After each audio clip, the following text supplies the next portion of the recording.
Hai friend netizen di seluruh Indonesia dimanapun kamu berada, yang kadang komentarnya luar biasa. Ketemu lagi bersama kami di Yeni Channel. Pastinya channel yang sangat informatif dan juga akan menambah pengetahuan Anda. So, kali ini jangan kemana-mana, kita akan membahas topik-topik menarik yang ada di seluruh dunia.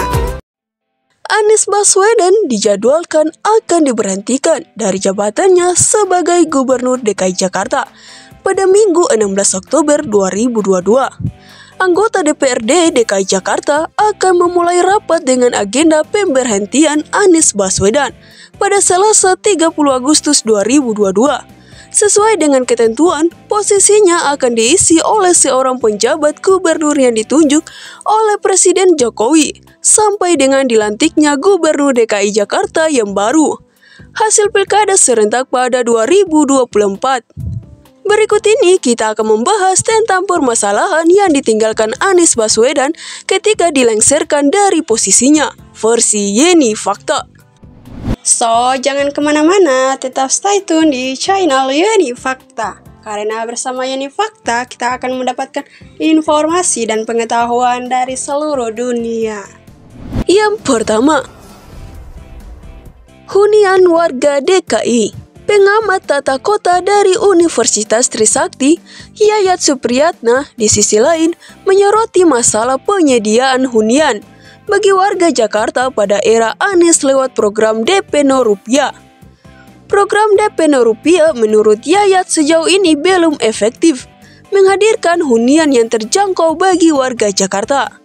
Terlebih saat ini program tersebut justru menyasar ke warga dengan pendapatan di atas 7 juta rupiah hingga 14 juta rupiah per bulan. Yang kedua,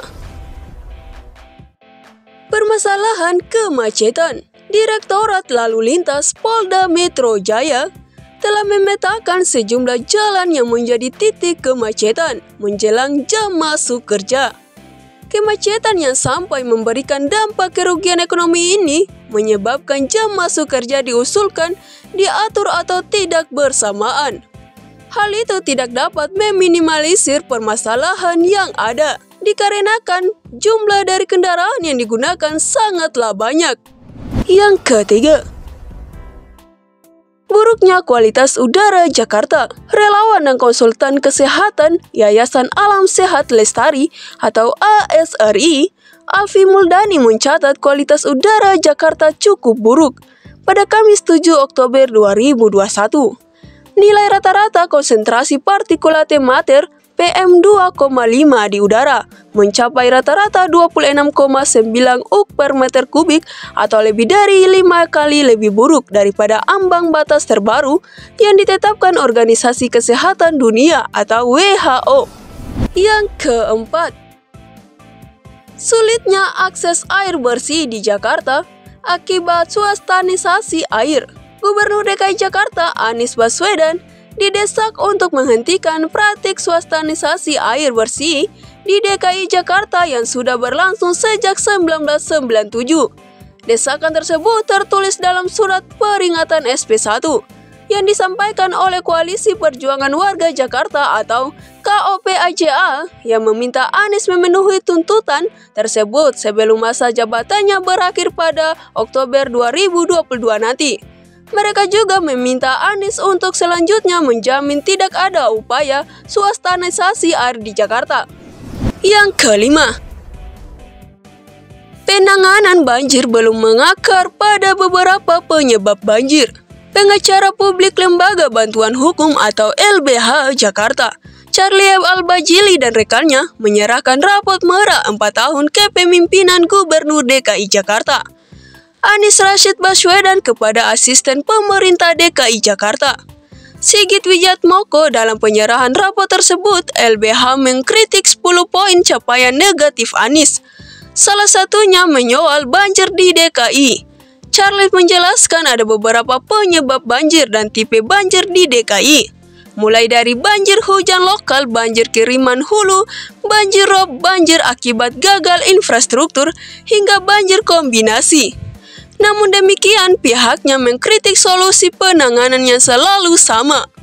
Yang keenam, penggusuran paksa masih menghantui warga Jakarta. Sejak masa kampanye Pilgub DKI 2017, Anies Baswedan berjanji tak akan melakukan kebiasaan Basuki Cahayapurnama atau Ahok untuk menggusur warga selama menjadi gubernur DKI.